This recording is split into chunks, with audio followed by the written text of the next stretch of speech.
Je ne vous cacherai pas que c'est une fête que j'aime beaucoup, la fête des grands-parents de Jésus. La fête des grands-parents de Jésus. Parce que aujourd'hui, on parle beaucoup du transgénérationnel.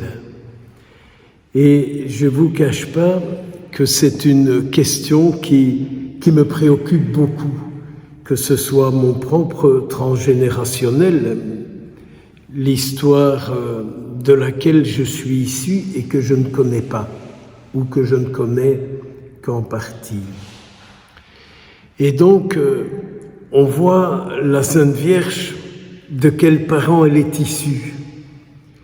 Et si on va chez les pères de l'Église, on voit ce qu'ils disent de la conception de la Sainte Vierge, qui est le fruit d'un pèlerinage au Temple.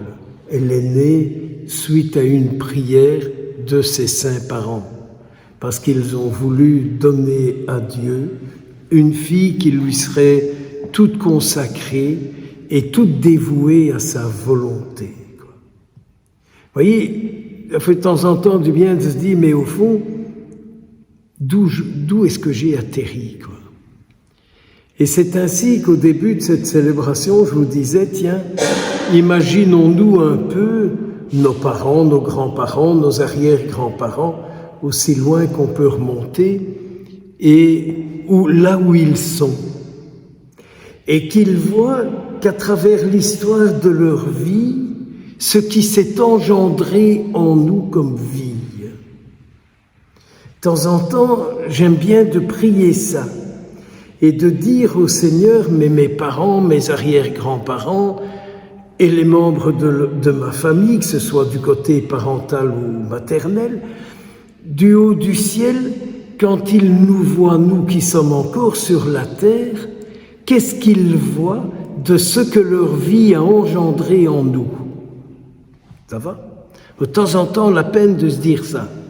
Parce que je sais bien qu'aujourd'hui, dès qu'on est dans la boîte, n'est-ce pas, tout le monde est ipso facto au ciel, et j'aime toujours bien de dire, Tintin cause toujours, t'es complètement à côté de la plaque, là. Oui. Je vous jure que j'en sais quelque chose, parce qu'actuellement, je remplace les funérailles dans 4-5 paroisses, et donc, c'est parce qu'il me manque d'entendre ce qu'on vient raconter sur les défunts. Je me dis, mais ça, c'est complètement de l'obscurité, c'est pas de la clarté, quoi. C'est du façade clash, comme il dirait à Bruxelles, quoi. Donc, vous voyez, et donc, je crois que ceux qui sont, desquels nous sommes issus, qui voient au ciel ce que leur vie a engendré, ils doivent prier pour que nous soyons délivrés de ce qu'ils ont déposé en nous et qui nous met parfois dans des très mauvais états. Et moi, je crois que c'est toute la lumière, comme on dit, du purgatoire, où ils sont là, occupés de se dire, mais qui va les délivrer de notre histoire, quoi? Qui va les délivrer de ce qu'ils ont, de ce que nous avons engendré en eux? Qui est-ce qui va les délivrer? Moi, j'avais un arrière-grand-père qui a été trouvé sur la pierre de l'église, quoi. Donc, c'est pas ancien, un arrière-grand-père. C'est le père de je dis bien, de la maman de mon père. Donc, je me dis, mais cet homme a été malheureux toute sa vie. Il ne savait pas qui était son père, il ne savait pas qui était sa mère, et ce qui fait qu'il a mené une vie qu'il a purifiée dans l'alcool, quoi. Donc, vous voyez, cet homme-là, lui aussi, a eu un père et une mère. Il n'a pas été conçu du Saint-Esprit. Je pense qu'on en est bien conscient. Et donc, cet homme-là, qui s'appelait Joseph, je prie souvent pour lui, eh bien, je m'imagine que ceux qui l'ont conçu dans un plaisir, dans un viol, je ne sais pas quoi, ils doivent se rendre compte de ce qu'ils ont engendré et des traces qu'il y a encore aujourd'hui. Alors vous voyez, quand Dans certains endroits, on dit « Ah, mais dimanche, on fera une messe pour le transgénérationnel. » Je dis « Ça tient pas la route. Ça tient pas la route. » Moi, je suis pour l'Eucharistie, pour le transgénérationnel, mais par famille. Aujourd'hui, on a prié pour telle famille qui a déposé sur l'autel ses membres.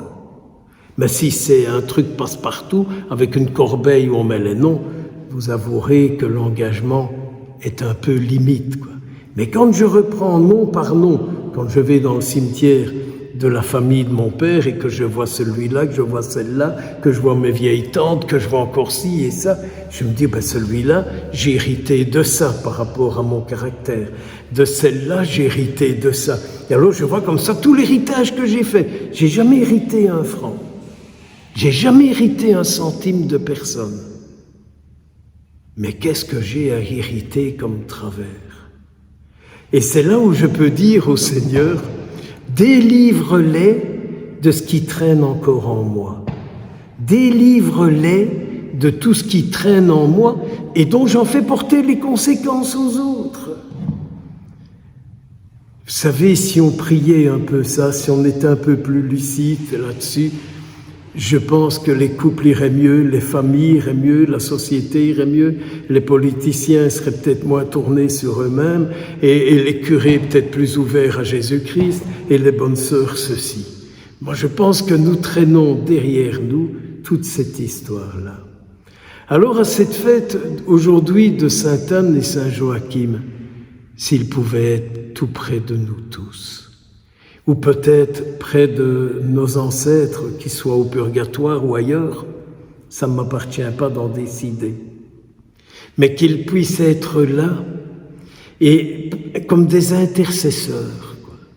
Car s'ils sont au ciel, ils sont en communion avec Dieu, ils sont dans la paix de Dieu. Et tous ceux qui sont en communion avec le Seigneur, c'est pour que la paix de Dieu descende sur la terre. Je lisais un petit passage aujourd'hui de Sainte Faustine qui disait « Je n'ai qu'un souci, c'est le salut des âmes ». Je suis loin d'être Sainte Faustine, je n'ai pas eu d'apparition de Jésus.